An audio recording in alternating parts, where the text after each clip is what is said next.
Olá! Hoje a gente vai dar uma olhada mais a fundo na Lei de Falências e Recuperação de Empresas aqui do Brasil, a tal da LRF, né? Lei 11.101 de 2005. Temos aqui, olha, pedaços da lei, uns comentários, até uns casos práticos para analisar. A ideia é entender, assim, o que rola quando uma empresa chega naquele ponto, financeiramente falando, né?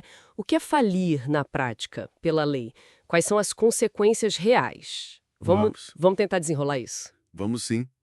Acho que o foco principal, né, é entender o que leva a essa situação de falência, como é o processo em si, e um ponto bem crítico, a responsabilidade, sabe, dos sócios, dos administradores, ainda mais se tiver alguma fraude na jogada. Certo. Então, para a gente começar, o que de fato faz um juiz decretar a falência? Não é só tipo, acabou o dinheiro no caixa, imagino. Não é tão simples. O artigo 94 da lei, ele é bem específico. Tem a impontualidade injustificada, que é basicamente não pagar uma dívida líquida, já protestada, acima de 40 salários mínimos, sem uma boa desculpa, claro. Outra situação é a execução frustrada. Isso quando tentam cobrar a empresa na justiça, vão atrás de bens para penhorar e nada, não acham nada. Entendi. E tem também os chamados atos de falência. Isso está lá no mesmo artigo 94, inciso 3. São umas ações que levantam suspeita, sabe? Tipo, a empresa começar a vender tudo às pressas, mais barato que o normal.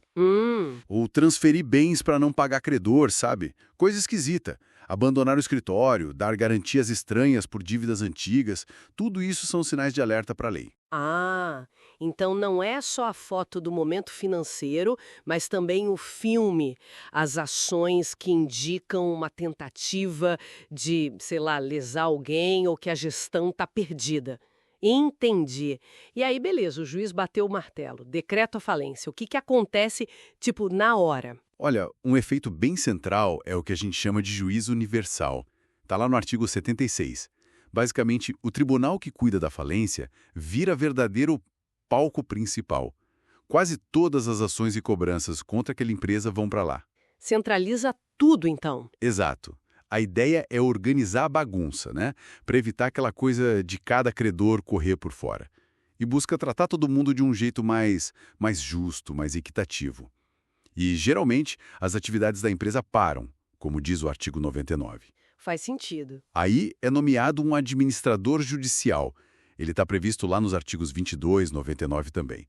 Ele não é bem um salvador da pátria, mas é quem assume a gestão do que sobrou, da massa falida. Que é o conjunto dos bens, né? Isso, todo o patrimônio. Ele vai organizar a lista de quem tem dinheiro para receber, os credores, e vai administrar a venda dos ativos, sabe? Para levantar grana e pagar as dívidas. Isso está lá nos artigos 142 a 145. Entendi.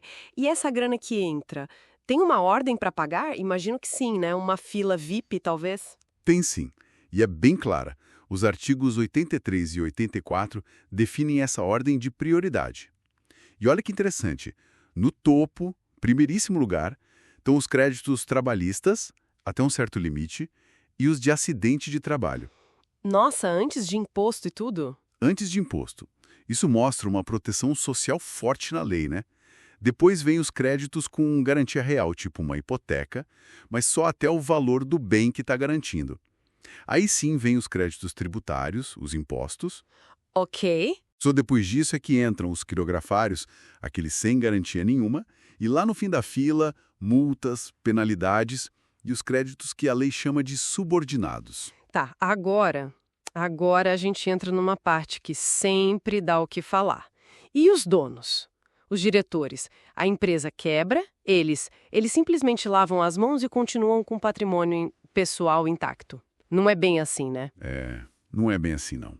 Existe um mecanismo chamado desconsideração da personalidade jurídica. Está lá no Código Civil, artigo 50, e a própria Lei de Falências, no artigo 82, permite usar. E o que isso quer dizer na prática? Quer dizer que se ficar provado que houve abuso, sabe, que usaram a empresa para coisa errada, ou que misturaram totalmente o dinheiro da empresa com o pessoal, aquela confusão patrimonial. Ou Claro, se teve fraude comprovada, Aí, aí a justiça pode sim ir atrás dos bens pessoais dos sócios e dos administradores para pagar as contas da empresa. Aquela separação entre CNPJ e CPF, ela não é um escudo absoluto se teve má-fé ou abuso. isso é importante. E tem um ponto que conecta direto com isso, que são os crimes falimentares. Estão lá nos artigos 168 a 178 da lei. Fraudar credor, desviar bens que deveriam ir para os credores, fazer contabilidade falsa para enganar, Isso é crime mesmo. com pena de prisão. Crime mesmo, com pena de reclusão. E olha só, o STJ, o Superior Tribunal de Justiça, já até deu a entender que às vezes só o fato de existir uma denúncia formal por crime falimentar já pode ser o suficiente para que uma cobrança de imposto da empresa seja redirecionada para o bolso do sócio. Nossa, pesado isso. Mostra que a responsabilidade é séria. Muito séria.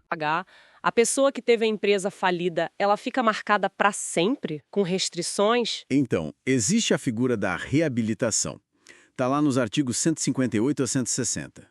Depois que o falido cumpre algumas condições, tipo passar um certo tempo ou pagar uma parte importante das dívidas, ele pode pedir na justiça para zerar essas pendências legais da falência. Ah, tipo limpar o nome. É mais ou menos isso. Extinguir as obrigações e restrições que a falência impôs. Isso pode sim permitir que a pessoa volte a ter uma empresa, administrar negócios. A lei tenta equilibrar, né? A punição pela falha, mas também dá uma chance de recomeçar, especialmente se não houve má-fé. Entendi. Então, assim, resumindo o que a gente viu, a falência no Brasil parece ser um processo bem estruturado, né? Tenta botar ordem no caos da liquidação, busca ser justa com os credores, mas também tem os mecanismos fortes para pegar quem agiu errado, quem fraudou. Não é terra sem lei. Exatamente. Não é só o fim de uma empresa. É um mecanismo legal complexo, com consequências bem profundas para todo mundo. Para os donos, para os empregados, para os credores, para a economia como um todo. Tenta proteger o crédito, mas sem matar completamente a chance de alguém se reerguer. E fica aquela reflexão, né? Como que a gente pode continuar melhorando esse equilíbrio entre punir a fraude, que é essencial para a confiança do mercado, e ao mesmo tempo não criar um medo tão grande de falhar que ninguém mais queira arriscar empreender. Porque às vezes a falha é honesta, né? É parte do jogo. Uma questão para a gente continuar pensando.